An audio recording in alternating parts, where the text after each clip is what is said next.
Migrain adalah salah satu jenis sakit kepala yang sering terjadi pada segala usia. Migrain juga merupakan nyeri kepala primer yang banyak ditemukan baik di Eropa, Amerika maupun Asia.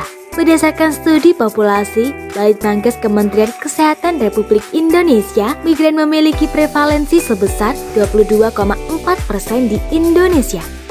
Kondisi ini merupakan nyeri kepala tipe kronis dengan gejala keluhan yang sama berulang-ulang, menyerang usia produktif, dan dapat menyebabkan produktivitas kerja dan dapat menyebabkan menurunnya produktivitas kerja hingga 80%. Gejala migrain. Serangan nyeri kepala migrain sangat bersifat spesifik, paroksismal atau mendadak, dan terkadang dibarengi adanya kilatan cahaya di depan mata. Perlu diingat bahwa tidak semua kondisi nyeri atau sakit kepala itu bisa dikatakan sebagai migrain. Berikut beberapa tanda atau gejala nyeri atau sakit kepala yang biasa disebut dengan migrain. Kondisi migrain dinyatakan sebagai nyeri kepala berulang. Nyeri kepala lebih dari 5 kali. Nyeri kepala dengan durasi 4 hingga 72 jam dengan karakteristik berdenyut. Intensitas nyeri kepala sedang sampai berat. Unilateral atau menyerang pada satu sisi.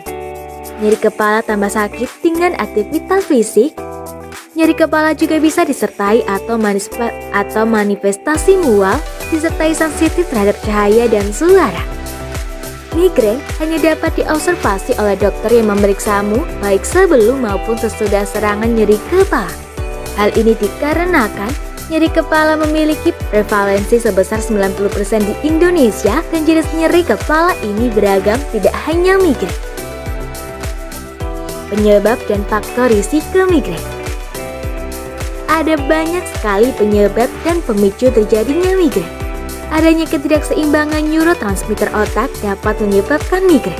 Penyebab migrain juga dapat berupa perubahan hormon pada wanita, termasuk sebelum dan sesudah menstruasi, kehamilan, dan menopause. Obat-obatan hormonal seperti kontrasepsi oral dan terapi pengganti hormon dapat memperburuk keadaan migrain.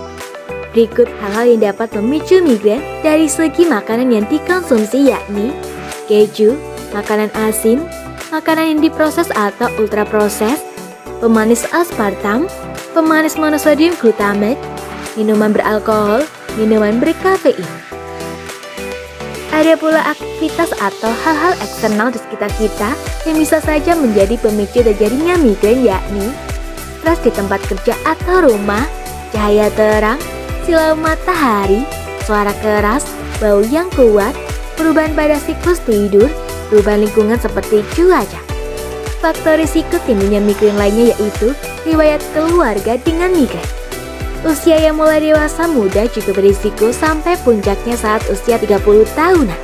Sementara itu, migrain diketahui lebih sering terjadi pada wanita, umumnya karena pengaruh perubahan hormonal baik sebelum dan setelah menstruasi. Semoga informasi tersebut dapat bermanfaat. Jangan lupa untuk klik subscribe untuk mengetahui video terbaru dari kami.